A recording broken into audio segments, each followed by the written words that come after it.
श्री नवनाथ कथासार अध्याय 5 वेताळावर विजय।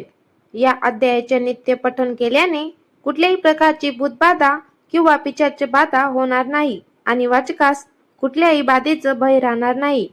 अध्यायास सुरुवात होत आहे। मच्छिंद्रनाथांनी हिंगळा देवीचे दर्शन घेतल्यानंतर ते तेथून निघाले आणि बारामल्हार नावाच्या अरण्यात गेले व तेथे एक गावात मुक्कामास राहिले। रात्री एका देवालयात स्वस्थ झोपले असता रात्रीच्या वेळी त्यांना मोठा आवाज ऐकू येऊ लागला। असंख्य दिवट्या त्यांना दिसल्या। हे पाहून भूतावळ उठले असे मच्छिंद्रनाथांच्या मनात आले व काही चमत्कार दाखवून त्या सर्वांना प्रसन्न करून घ्यावे असा त्यांनी विचार केला। मग त्यांनी लगेच स्पर्शास्त्राची योजना केली। त्या अस्त्राच्या अद्भुत शक्तीच्या प्रभावाने सर्व भूतावळ तेथे जेथे होती तेथे खिळून राहिली। त्यांना हालचाल करता येईना व ती सर्व भूते झाडाप्रमाणे चिटकून राहिली। ती भूते नित्य नियमाप्रमाणे वेताळाच्या भेटीत जाण्यासाठी निघाली होती, परंतु मध्येच हा प्रसंग घडल्यामुळे ती त्या दिवशी वेताळास भेटली नाहीत। इकडे वेताळाने ती का आली नाही याची चौकशी करण्यासाठी दुसरी भूते तिकडे पाठवली। मग 5-7 भूते वेताळाची आज्ञा मान्य करून शरबतीरी आली आणि शोध घेऊ लागली। त्या भूतांची अशी अवस्था पाहून त्यांनी चौकशी केली तेव्हा त्यांना समजले की तेथे कोणी एक सिद्ध पुरुष आला आहे। त्याच्या सामर्थ्याचा हा खेळ असल्याचे त्यांना समजले। मग ते सिद्ध पुरुष कोठे आहेत याचा तपास करीत फिरत असताना मच्छिंद्रनाथांना वेताळांकडून आलेल्या भूतांनी पाहिले। तेव्हा याचीच अद्भुत करणी असावी असा त्यांच्या मनात संशय आला।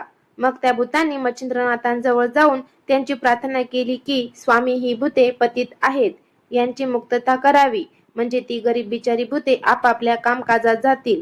त्यावेळी ही सर्व भूते खिळली होती, तेव्हा तुम्ही मोकळे कसे राहिलात म्हणून मच्छिंद्रनाथांनी त्या भूतांना विचारले। तेव्हा त्यांनी उत्तर दिले की ही भूते आज आली नाहीत, म्हणून त्यांचा तपास करण्याकरिता वेताळाने आम्हाला इकडे पाठवले आहे, तर महाराज यांची सुटका करावी, म्हणजे ही वेताळाकडे पाया पडण्यासाठी जातील। त्यावर मच्छिंद्रनाथ म्हणाले की मी यांना कदापि सोडणार नाही। हा माझा निरोप तुम्ही वेताळाला सांगा, म्हणजे तो कितपत प्रबळ आहे हे पाहता येईल। मच्छिंद्रनाथांचे असे बोलणे ऐकून ती भूते परत वेताळाकडे गेली आणि त्यांच्या पाया पडून म्हणाली की तिकडे एक योगी आला आहे, त्याने शरबतीवरची भूते मंत्राच्या जोराने एका जागी खिळवून टाकली आहेत व तुम्हालाही तसेच करील या निश्चयाने ते आहेत।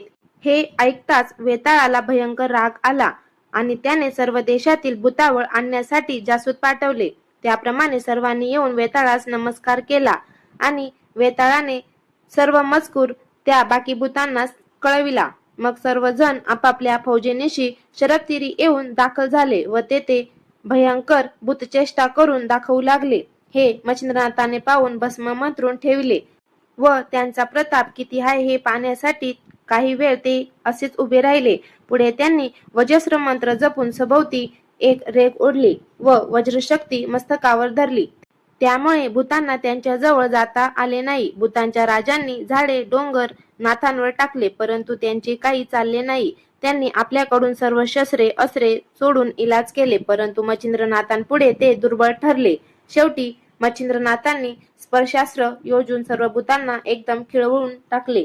त्यावेळी पिशाच्यांच्या अष्टनायकांपैकी झोटिंग, खेळता, बावरा, मंगंदा, मुंजा, महिषासूर व धुळोवान हे 7 जण मच्छिंद्रनाथांचे पाय धरून ओढण्याची वाट पाहत होते।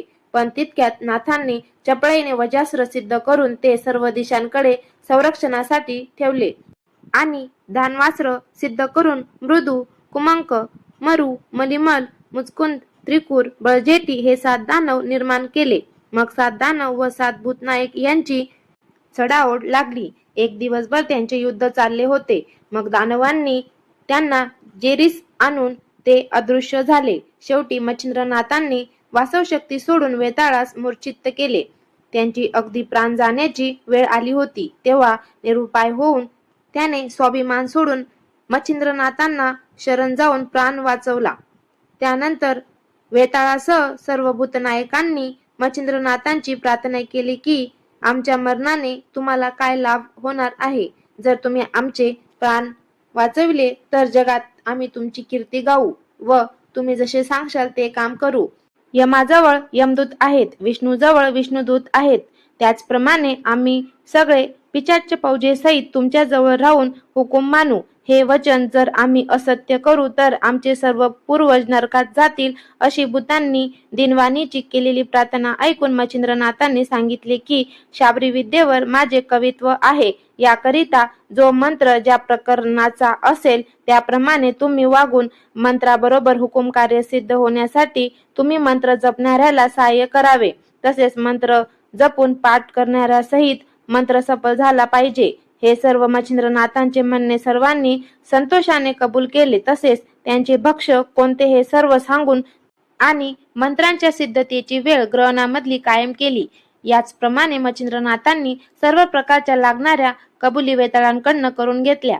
नंतर प्रेरक असराची योजना करून त्यांना मोकळे केले. मग सर्व मंडळी मच्छिंद्रनाथांच्या पाया पडली व त्यांचा जय जयकार करून त्यांची स्तुती केली व त्यांना नमस्कार करून सर्व आपापल्या ठिकाणी गेली. अध्याय 5 समाप्त होत आहे.